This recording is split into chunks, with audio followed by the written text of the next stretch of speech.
Police file.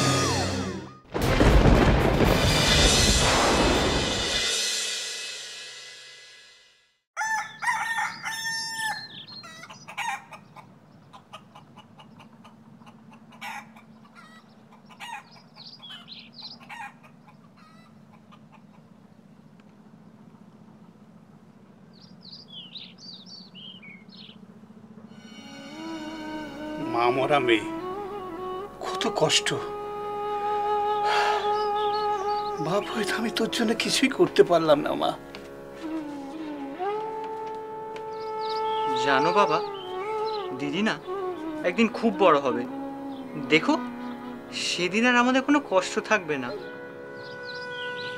ও, দিদি বড় হবে আর তুই সেই ছোটটাই থেকে যাবি, তাই নাকি? তা কেন, আমিও বড় হব, আমাদের নিজেদের জমি হবে, আমরা নিজেরাই চাষ করব, সেখানে দুটো ট্র্যাক্টর হবে, একটা তুমি থাকবে আর একটাই আমি। ও, বুড়ো বয়সে বাপটাকে খাটাতে চাস, তাই তো? তা কেন, তুমি তদারকি করবে যেরকম ওই হারান দাদু করে। ছেলের আমার স্বপ্ন দেখো। ঠিক আছে ঠিক আছে বাবা, চ, বেলা হয়ে যাচ্ছে, আমাদের আবার যেতে হবে। মঙ্গল, ছাতুটা নিয়েছিস তো? হ্যাঁ বাবা, বড় খিদে পায়। আচ্ছা ঠিক আছে, চ, আমিও যা।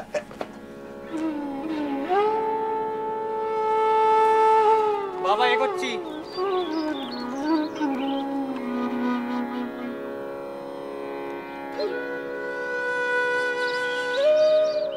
ভগবান, সাধ দিয়েছো তো ছুরি ছুরি, কিন্তু সাধ্য তো দাওনি। মেয়েটাকে আমি কিছুতেই হাঁটতে দেব না। ও সরকারি চাকরির স্বপ্ন পূরণ আমি করবই করব।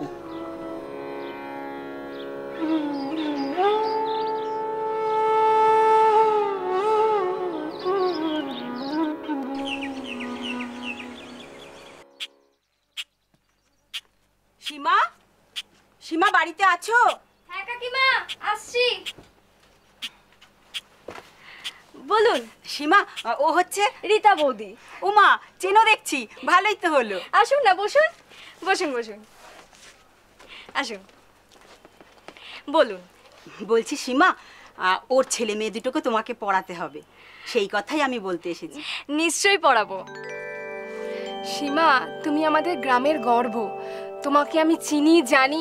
তোমার কাছে যদি আমার ছোট ছোট ছেলেমেয়েগুলোকে পাঠিয়ে একটু মানুষ করতে পারি। না না বৌদি, এভাবে বলবেন না।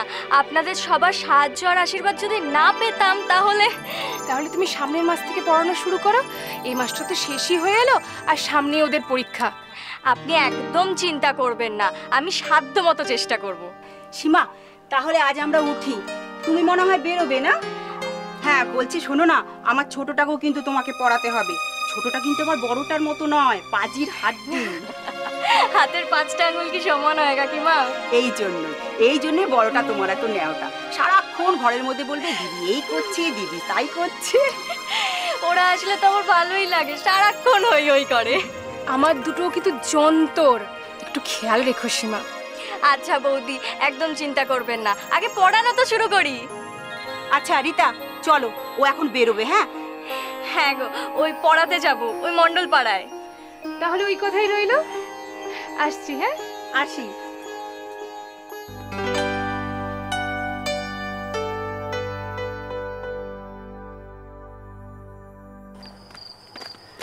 বুড়ান, কোথায় যাচ্ছিস রে? আর বলো না দাদা, স্টোভ জ্বালতে গিয়ে দেখি কেরোসিন তেল শেষ হয়ে গেছে, তাই যাচ্ছি দোকানে একটু আনতে। বুড়ান্দা, রাত 10টা বাজে, এখন দোকানপাট সব বন্ধ। আমার মনে হয় না তুমি এখন তেল পাবে। তুমি এক কাজ করো দাদা, তোমাকে কোথাও যেতে হবে না, আমার থেকে তুমি হাফ লিটার তেল নিয়ে নাও, সেটা নিয়ে তোমার আজকে রাত্রিবেলাটা কোনো মতে চলে যাবে। যাও। তোমাদের এই সাহায্য আমাকে চিরকালে ঋণী করে রাখবে গো।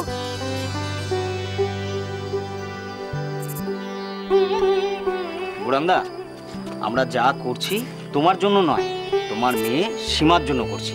আমরা ঠিক করেছি পুজোর আগে সবাই মিলে চাঁদা তুলে তোমার মেয়েকে একটা সাইকেল কিনে দেবো। হ্যাঁ, বেচারি আজ সারা দিন রোদে রোদে এপাড়া ওপাড়া ঘুরে বেরিয়েছে।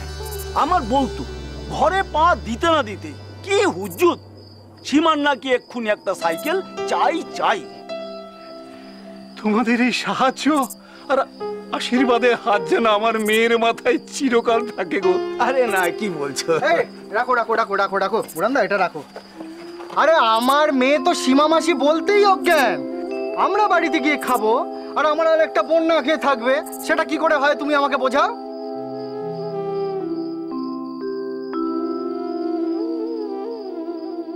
একটা 22 কি 23 বছরের মেয়ের গ্রহণযোগ্যতা কতখানি একবার ভাবুন তো আপনারা। একটা গোটা এলাকা তার কর্মে অভিভূত, গর্বিত, যেখানে একটা মেয়ে তার স্বপ্ন পূরণের জন্য লড়াই করছে, অথচ সেই মেয়েটাই তার সব স্বপ্ন অপূর্ণ রেখে চিরতরে চলে গেল। কিন্তু কেন? কে দায়ী? কারা ছিল এই ঘটনার পেছনে? আজকে পুলিশ পালসের এই পর্বে দেখবো গড়বেতা থানার একটি ঘটনা। কি হয়েছিল আসুন দেখি।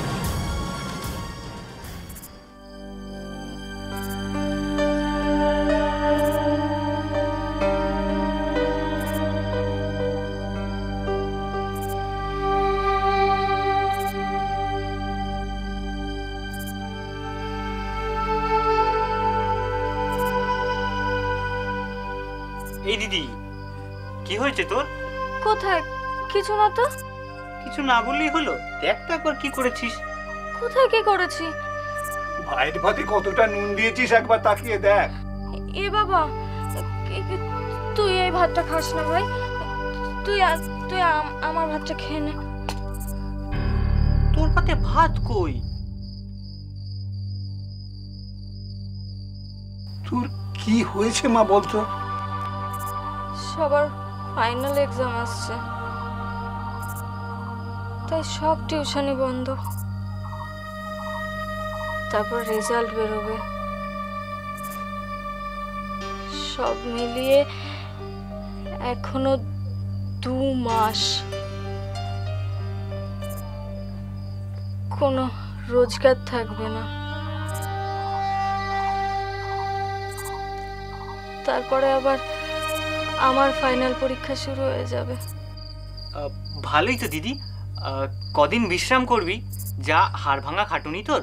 তোর মাথাটা কি একেবারে গেছে ভাই? পরীক্ষার ফিস কোথা থেকে জোগাড় করব? স্কলারশিপের টাকায় খাতা বই কিনে পড়াশোনা হয়, পরীক্ষার টিউশন ফিস। শুধু জন্মই দিয়েছি মা, তোর জন্য তো আমি কিছু করতে পারলাম। অত ভাবিস না দিদি, কোনো ব্যবস্থা ঠিক হয়ে যাবে। কে জানে কি হবে। এটাই ফাইনাল ইয়ার।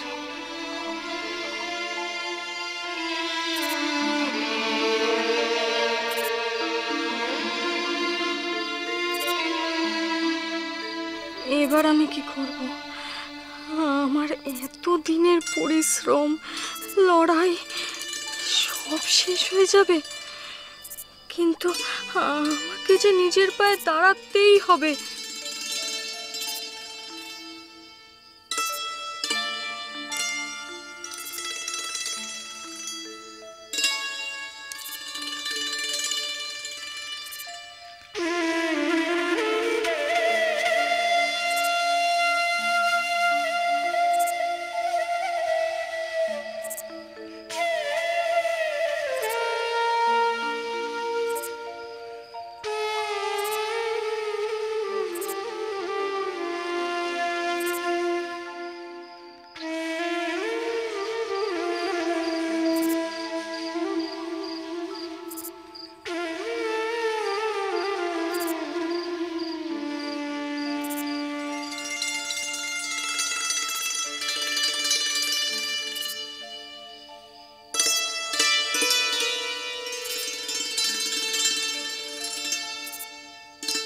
সবার আশা আমি পড়াশোনা করে অনেক বড় চাকরি করব। কি হবে এখন?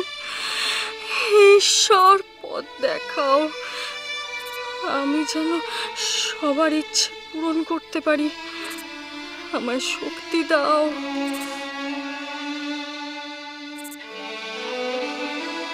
মনি, ও মনি।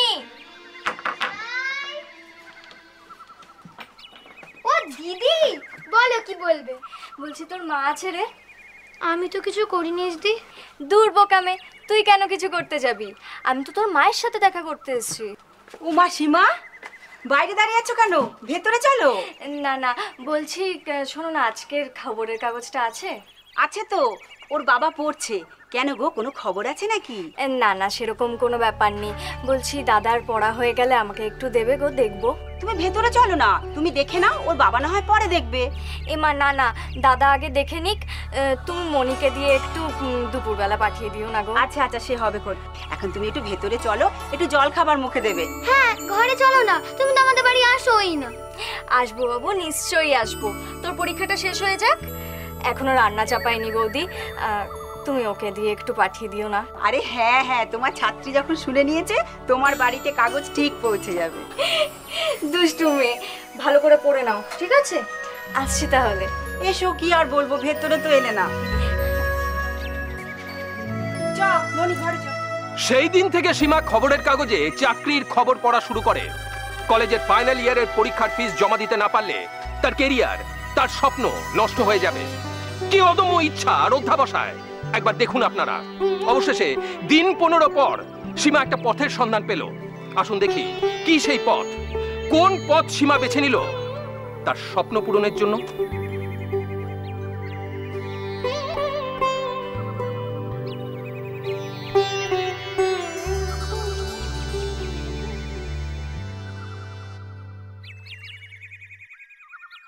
দারুণ সুযোগ, শুধুমাত্র মহিলাদের জন্য নামী কোম্পানির কসমেটিক্স সেলের জন্য মাধ্যমিক পাস যুবতী এবং মহিলাদের প্রয়োজন।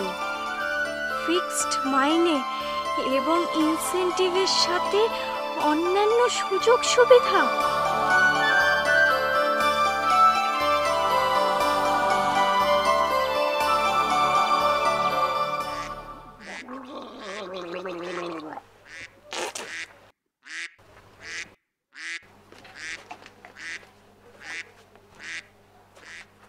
বাবা, আজ একটু কলকাতায় যাব। আমিও যাব। সে কি রে, কলকাতায় খুব দরকার আছে নাকি তোর? আজ একটা ইন্টারভিউ আছে বাবা। কই, আমাকে কিছু বলিসনি তো? আমি ফোন করেছিলাম, ওনারা আজ যেতে বলেছেন। তাহলে তো আজ আমাদের কাজ বন্ধ রাখতে হবে। এই মঙ্গল, তুই হারান দাদুকে এখনই গিয়ে খবর দিয়ে আয় যে আজকে যাব না।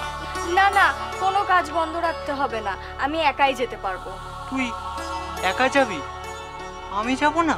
হ্যাঁ, আমি একাই যাব। সকাল 7:35-এর ট্রেনটা যদি ধরি তাহলে 10টার মধ্যে পৌঁছে যাব। আমি সব জেনে নিয়েছি। সব ভালো করে খোঁজ খবর নিয়েছিস তো মা? দেখ, দিনকাল তো মোটে ভালো নয়। খবরের কাগজে খবর বেরিয়েছিল, আমি ফোন করলাম, খারাপ কিছু তো মনে হলো না। একবার চেষ্টা করে দেখি না। কিন্তু মা, তোর লেখাপড়াটা? লেখাপড়া করব বলেই তো করছি। এখন টিউশনও নেই, আর কলেজের পরীক্ষাও শেষ। শুধু শুধু ঘরে বসে অন্ন ধ্বংস না করে তোমাদের যদি কিছু সাহায্য করতে পারি। কলেজের ফিসটা জমা দিয়ে দিতে পারলেই আমি চাকরিটা ছেড়ে দেব। চাকরি পেলে মিষ্টি নয়, মাংস খাওয়াতে হবে কিন্তু। অনেকদিন খাইনি রে। আগে পাই তো। ও তুই ঠিক পেয়ে যাবি। এত বিশ্বাস তোদের আমার উপর?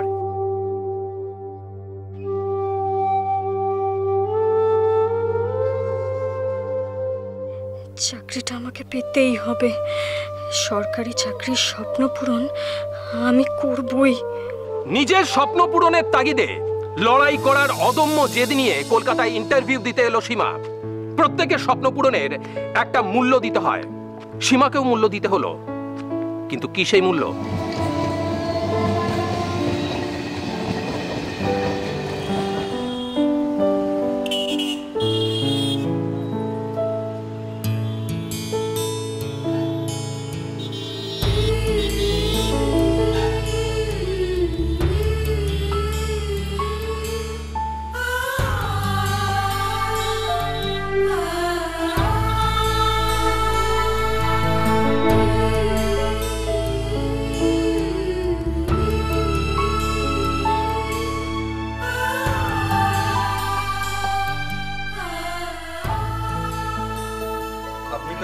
স্টুডেন্ট? তাহলে চাকরি খোঁজ করছেন কেন? চাকরিটা না করলে পড়াশোনা চালানো দায় হয়ে যাবে। আপনার বাড়িতে কে কে আছে? স্যার বাড়িতে বাবা আর ছোট ভাই আছে। বাবা রিটায়ার নিশ্চয়?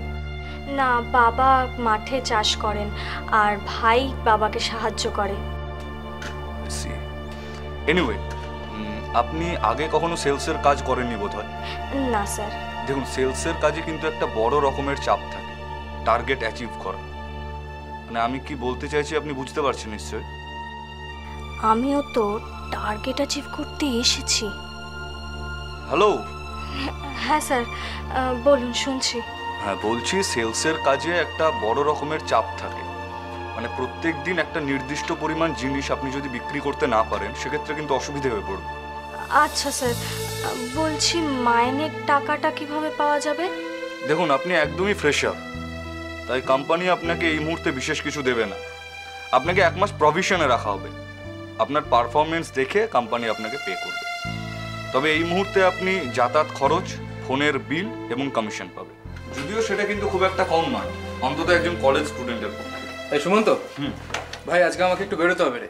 ওই কাকুর কাছে তো একটা দোকানে একটা কোটেশন চেয়েছে, বুঝলি? পার্টিটা খারাপ নয়, দেখি একবার ট্রাই করে। ওকে, বেস্ট অফ লাক ব্রো। কাল দেখা হচ্ছে তাহলে। শিওর, জব তক হে জান হাম বেচেঙ্গে। এই আসি রে, দেরি হয়ে যাবে নয়তো। ইনি আপনার টিম লিডার, কিন্তু আপনি রোজ এতটা দূর থেকে কি করে আসবেন সেটাই ভাবছি। আমাদের অভ্যেস আছে স্যার, আর না থাকলেও করে নেব। বেশ, তাহলে কালকে চলে আসুন ঠিক 10:30টায়। আচ্ছা স্যার, অনেক ধন্যবাদ আপনাকে।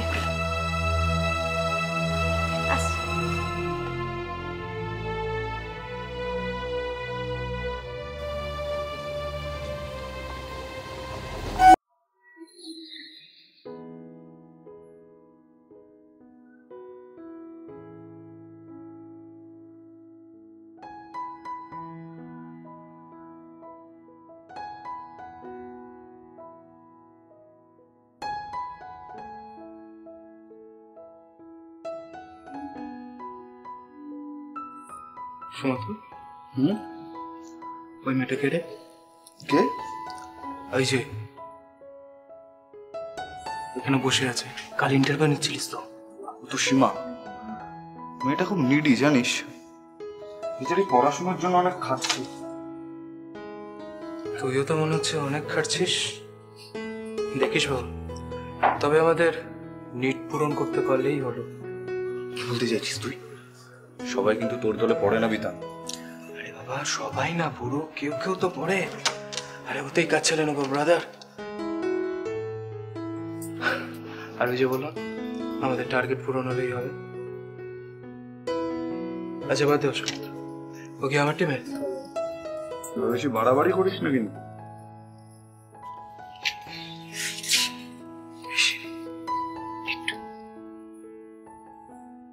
জাস্ট একটু বাড়াবাড়ি করতে হবে, তাই তো? বেরোচ্ছি।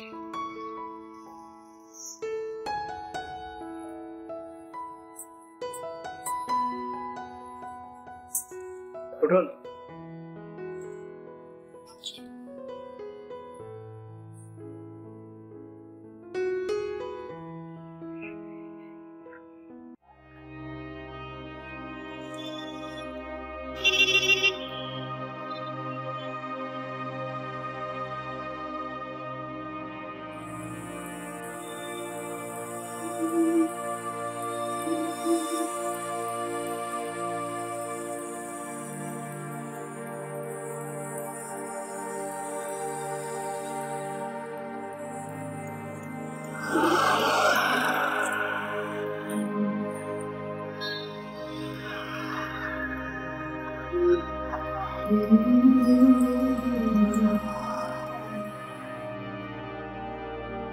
কি হয়েছে ভাই?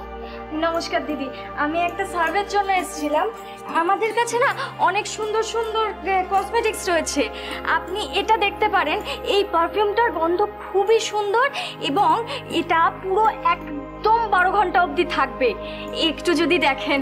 না না ভাই, আমাদের এসব লাগবে। একটু ইউজ করে দেখতে পারেন।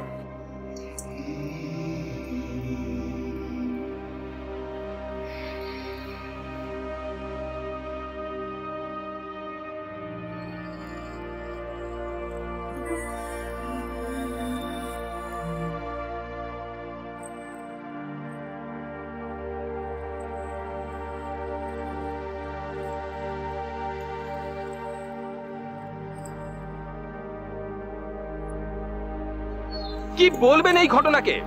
সীমার অধ্যাবসায়, স্বপ্ন পূরণের তাগিদ, জেদ, প্রবল মানসিক ইচ্ছে। লোকের দরজায় দরজায় মেয়েটি ঘুরছে একটি কসমেটিক্সের পণ্য বিক্রির জন্য। কেউ কিনছে, আবার কেউ হাসি মুখে বিদায় জানাচ্ছে, কিন্তু সীমা লড়াই ছাড়েনি।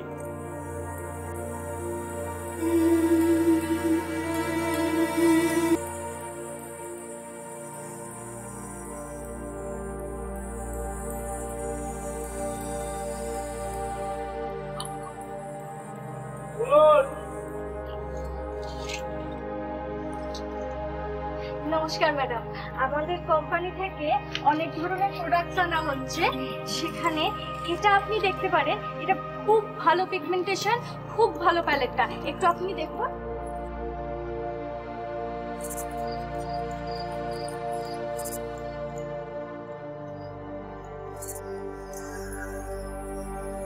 আমি কি মানিয়ে নিতে পারবো এদের সাথে? বিধানটা খুবই গায়ে পড়া, কেমন ভাবে যেন তাকায় আমার দিকে।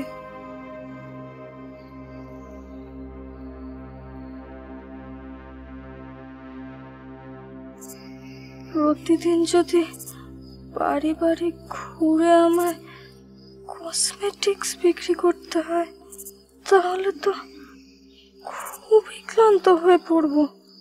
তারপর কি বাড়ি ফিরে পড়তে পারবো? এটাই তো আমার ফাইনাল ইয়ার।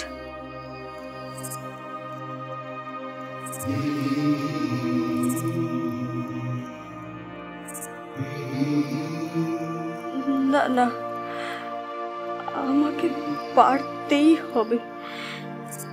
কোনো কিছুতে পিছিয়ে পড়লে হবে না, হেরে গেলে হবে না। বাবার মুখে আমায় হাসি ফোটাতে হবেই, যতই কষ্ট হোক। এই লড়াইতে আমাকে জিততে হবেই। এইভাবে কেটে যায় 2 মাস। আবার সীমা ফিরে যায় তার জায়গায়, চাকরি ছেড়ে দিয়ে পড়াশোনা, টিউশনি। কিন্তু ছেড়ে দিলেই কি ছাড়া যায়? দেখুন, একটি শিক্ষিত যুবতী তার উচ্চশিক্ষার শেষে এক রেস্ট টাইমে বাড়িতে যেহেতু দারিদ্রতা ছিল, ওর মা মারা গেছে, বাবা মাঠে ঘাটে কাজ করে, ভাইরাও মাঠে ঘাটে কাজ করে, ও একটা ওই কসমেটিক্স সেল করার ব্যাপারে ও মোটিভেটারের কাজ করতে গেছিল। তারপরে তার যখন রেজাল্ট বেরিয়ে গেল, সেই রেজাল্ট বেরাবার পর ওই কাজটা ছেড়ে দেয়।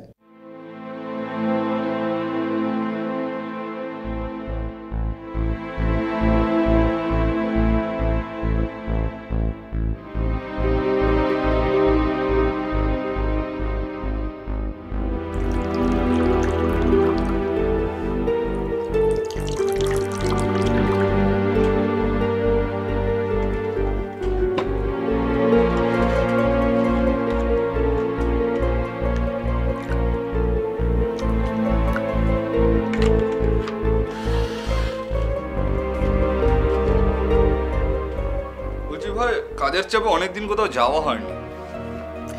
তা যা বলেছিস, রোজ এই লিপস্টিক আর কাজল বেচতে বেচতে সারা জীবনটা একেবারে কাঠকয়লা হয়ে গেল। বলছি চ না, দুদিন কোথাও ঘুরে আসি। তা যাওয়াই যায়, তবে যেখানেই যাব সেখানে কিন্তু ফুর্তির যেন কোনো খামতি না থাকে। আরে ফুর্তি করতে যাব বলেই তো তোকে বলছি, ফুর্তির প্রাণ ঘরের মাঠ একেবারে। তুই তো জানিস ভাই, আমার জীবন দুটো ময়ের উপর দাঁড়িয়ে, একটা মেয়ে আর দ্বিতীয়টা মদ। মদ সে তো ঠিক আছে, সে তো হবেই, কিন্তু মেয়ে মানুষ না বাবা, আমি ওসব চক করে নেই। ওটাকার কোন এটো কাটা, তারপর কি করতে কি হয়। আরে ভাই তুই ওসব চাপ নিস না, ওটা তুই আমার উপর ছেড়ে দে। আমি না হয় এটোটা খাবো, কিন্তু তোর পথে একদম ফ্রেশ দেবো। তবে হ্যাঁ, ভাগটা কিন্তু 50-50, আর খরচটা আধা আধি।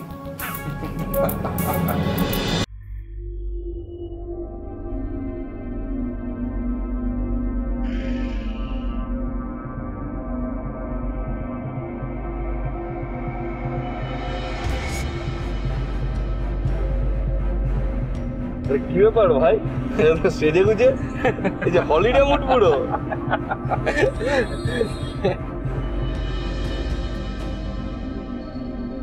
সঞ্জু, গাড়িটা একটু ঘোরা না।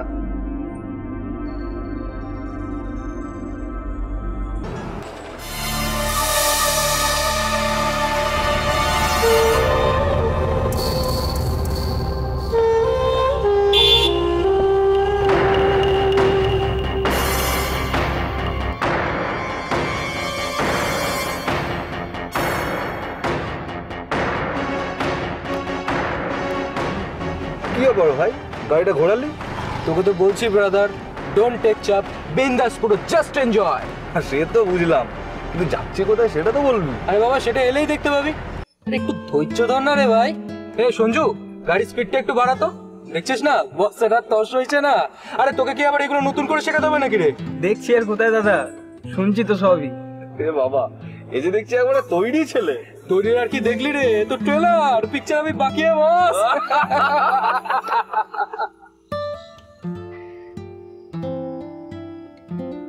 আরে বিতান, করছিসটা কি ভাই? এই তোর কিন্তু চুপ করে থাকার কথা ছিল বন্ধু। তুমি আম খাও না, গাছের খবর জেনে তোমার কি হবে? বলছিলাম একটু শুনবেন? হ্যাঁ। এখানে সীমাদের বাড়ি কোনটা? কে সীমা দিদিমণি? বাবা, মাস্টারনি। ভেরি গুড, মজা আসবে খুব যখন মিলে যাব তুমি আর আমি। হ্যাঁ হ্যাঁ, তা সীমাদের বাড়িটা কোনটা? এই তো সোজা যাবেন, মা দিকে গিয়ে 3টে বাড়ির পর। আচ্ছা ঠিক আছে দাদা, অনেক ধন্যবাদ। এই সঞ্জু, শুনলি তো সব? চল ভাই চল, এতক্ষণে যে ইন্টারভেল হয়ে যাওয়ার কথা। ভাই যা করছিস ভেবে চিন্তা করছিস তো? কোনো প্রবলেম হলে কিন্তু। আরে তুই না area sales manager, project launching এর আগে নেগেটিভ কথাবার্তা শুরু করে দিয়েছিস। Try man try. এই সঞ্জু চল।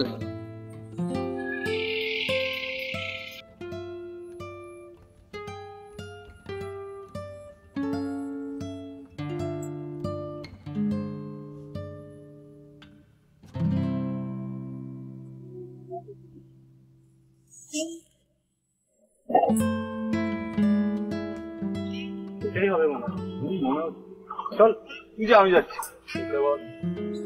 সঞ্জু, একটা বিয়ার বের কর।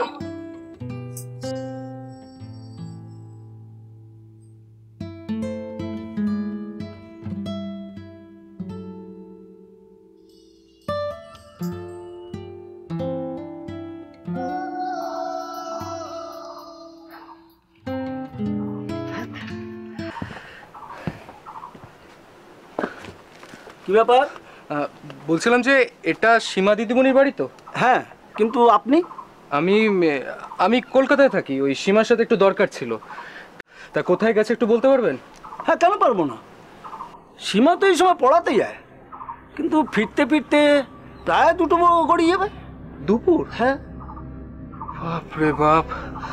ঠিক আছে দাদা, অনেক ধন্যবাদ।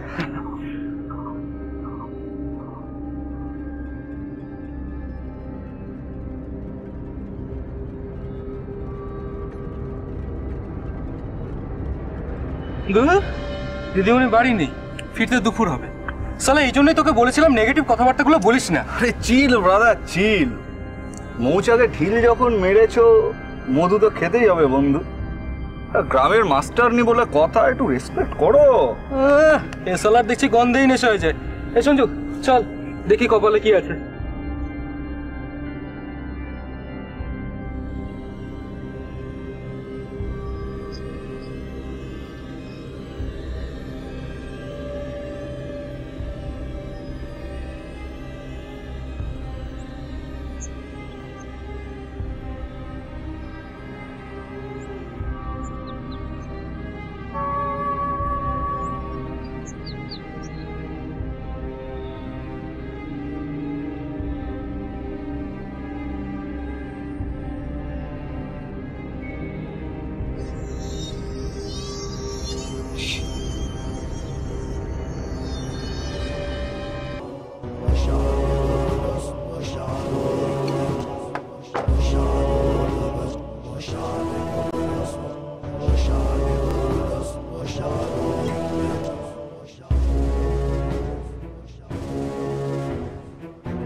আরে আর বলো না, ঘুরতে যাবো বলে বেরিয়েছিলাম, তা ভালোই হয়েছে তোমার সঙ্গে দেখা হয়ে। তুমি তো এখানকারই মেয়ে, কিন্তু দেখো না সুমন্ত গাড়ির ভেতরে কেমন যেন করছে, মানে হঠাৎ করে যে কি হলো ঠিক বুঝতে পারছি না। সে কি হয়েছে সুমন্তদার? চলুন দেখি।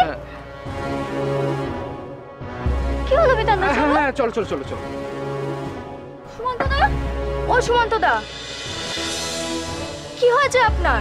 সুমন্তদা, ও সুমন্তদা, কি হয়েছে?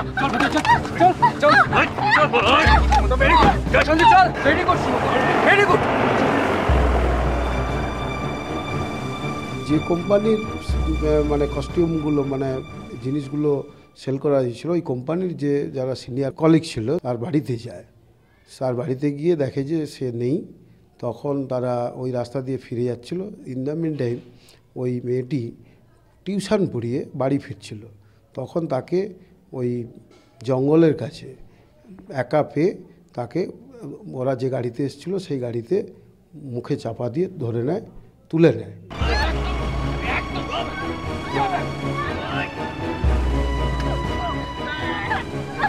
এগুলো কি হচ্ছে? কি অসভ্য জানোয়ারের দল! কিছু জানা আছে মাস্টারনি, নতুন কিছু বলবে? রাস্তায় এত চেঁচালেছে তোমার গলায় লাগবে শোনা। আমাকে এখানে কেন আনা হয়েছে? খুব কি বুঝতে পারছো না? না ওখানে ঘুরতে যাব, একটু ফুর্তি করব বলে। এই যে মাস্টারনি শোনো, একবেলা শুতে কত টাকা নেবে পরিষ্কার করে বলো, মানে একটু ছেড়ে কাশো আর কি।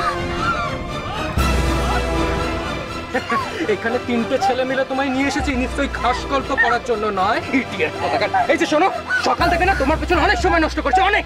আর নয়, হ্যাঁ পরিষ্কার করে বলো কত টাকা নেবে। মুখটা এমনিতেই হট হয়ে আছে, এরপর কিন্তু তেতে গেলে কিন্তু আর মুখে কথা বলবো না। এই তোমার তো টাকার দরকার, পড়াশোনা করবে তাই তো? এক কাজ করো, শুয়ে পড়ো, আমাদের খুশি করো আর টাকা নিয়ে কেটে পড়ো।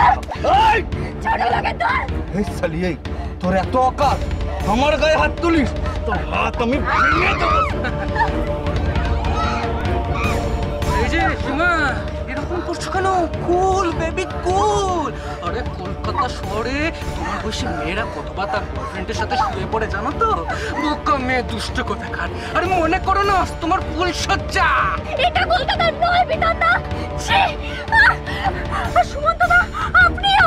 সীমা, তুমি কিন্তু সূর্যের সীমা পাড়িয়ে যাচ্ছ। আমি বেরিয়ে যাচ্ছি নাকি আপনারা সব ভদ্রলোকের মুখোশে জন্মার কুকুরের দল? এই শালি, কথা শোনাচ্ছিস না রে? অনেকক্ষণ ধরে তোর ভাষণ শুনছি। হ্যাঁ অনেকক্ষণ ধরে। এই শুনি, গাড়ি চালা, গাড়ি চালা, দেখে কত দম গ্রামের মাস্টার নি। চালা চল।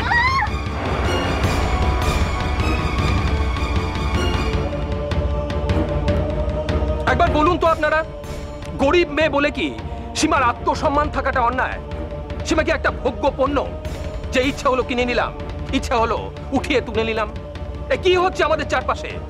এত ভালো একটা মেয়ে, সৎ, অতি মেধাবী, কঠোর পরিশ্রমী, তার এই করুণ পরিণতি। এরকম লোকদের চিনে রাখুন সকলে। আসুন দেখি সীমার কি হলো।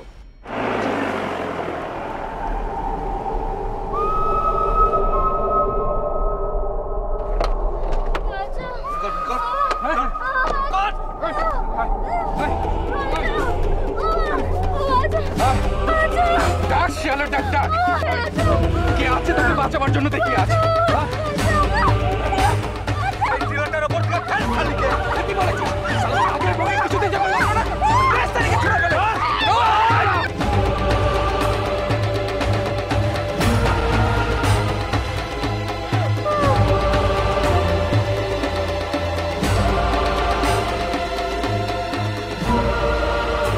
মেয়েটিকে ওই দুষ্কৃতীরা ধরে নিয়ে গিয়ে ওরা গনগনি বলে আমাদের গড়বেতার একটা পিকনিক স্পট আছে, ওরা ওই মেয়েটাকে ওখানে তাদের নিজেদের যে একটা প্রত্যাশা, মেয়েটাকে ভোগ করার ইচ্ছা, লালসা, সেই উদ্দেশ্যে ওরা চেষ্টা করে। মেয়েটি যেহেতু শিক্ষিত, ওদের প্রস্তাবে রাজি হয় না, তখন তারা মেরে ফেলার উদ্দেশ্যে, যাতে এই ঘটনাটা কেউ জানতে না পারে, তারা কিন্তু গনগনির একটা উচ্চ ফুট, প্রায় 35 থেকে 45 ফুট নিচে একটা গর্তে ফেলে দেয়। নৃশংসতা, পাশবিকতার এই নোংরা হিংস্র মুখগুলোকে দেখে রাখুন, চিনে রাখুন সকলে। একটি মেয়ে সহজে নির্লজ্জের মতন তার আত্মমর্যাদা, আত্মসম্মানটা বেচতে চাইল না, তাই তার এই কঠিন শাস্তি, তার উপর এরকম নির্মম অত্যাচার। তবে একটাই শান্তির কথা যে সীমার চিৎকার শুনে চারপাশের লোকজন ছুটে আসে, তাদের হাতেই আটক হয় এই শয়তানের দল, যাদের চক্রান্তে শেষ হতে যাচ্ছিল সীমার জীবন। ওরাই ওই 30-40 ফুট উঁচু টিলা থেকে ছুঁড়ে ফেলে দিয়েছিল সীমাকে। না, সীমা মারা যায়নি, তবে প্যারালাইসিস রোগে আক্রান্ত হয় সে।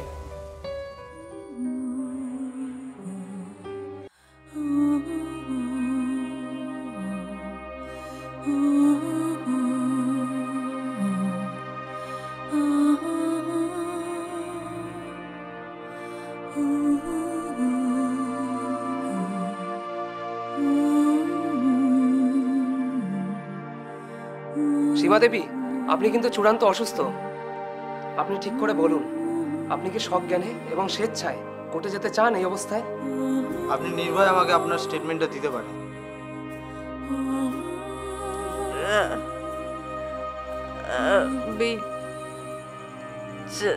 যাব।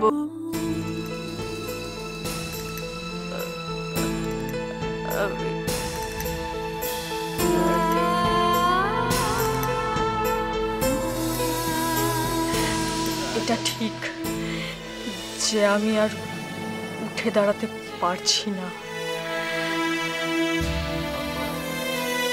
হয়তো আর উঠে দাঁড়াতে পারবো না, তবু আমি যাব।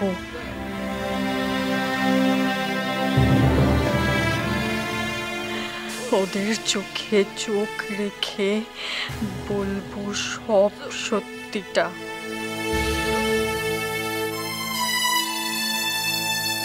জানোয়ারগুলো আমার সব শেষ করে দিল।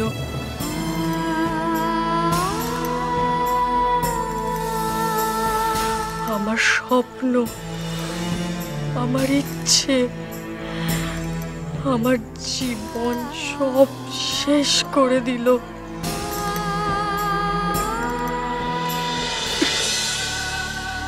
দেখবেন স্যার, দোষীরা যেন চরম শাস্তি পায়। শুধু ওরা সীমাকে নয়, একটা গ্রামের স্বপ্ন করার নষ্ট করে দিল। কি অন্যায়, কি দোষ করেছিল বলুন তো আমার এই মেয়েটা? কি দোষ করেছিল? এই সমাজে কি গরিব মানুষের মাথা তুলে দাঁড়ানো কি অন্যায়? আপনি বলুন স্যার, এটা কি অন্যায়? এরম অবস্থায় একজন ডাক্তার হিসেবে হয়তো আমি পারমিশন দিতে পারবো না, তবে একজন মেয়ের বাবা হিসেবে, একজন মানুষ হিসেবে আমিও রদম্য জেদ, মানসিক দৃঢ়তাকে কুর্নিশ জানাই। সীমা, এই লড়াই তুমি চালিয়ে যাও, ছেড়ো না সীমা, ছেড়ো না। আমি একটা স্ট্রেচারের ব্যবস্থা করতে বলছি।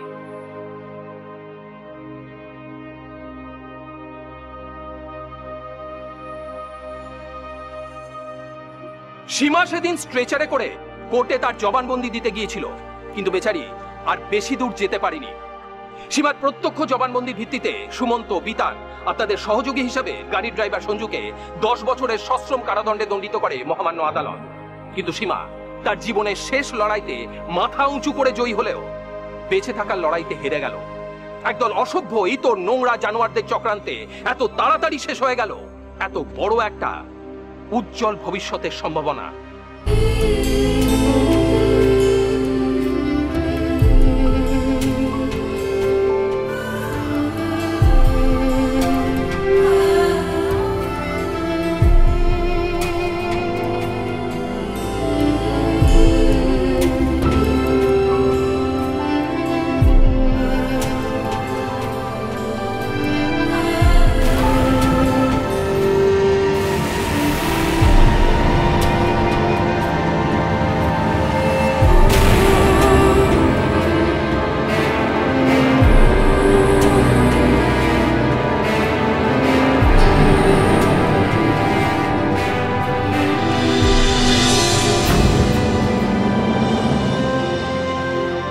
যে দুজন ওই ওকে ভোগ করতে চেয়েছিল তাদেরকে লাইফ ইমপ্রিজনমেন্ট দিয়েছেন, আর যে গাড়িতে করে এই ঘটনাটা ঘটতে সাহায্য করেছিল ড্রাইভার, লোকাল লোক, সে কোনো প্রটেস্ট করেনি, তাই জন্য তাকে 10 বছর সশ্রম কারাদণ্ড দিয়েছেন এবং মেয়েটি দুঃখের বিষয় যে জাজমেন্টের 1 মাস আগে মেয়েটি মারা যায়।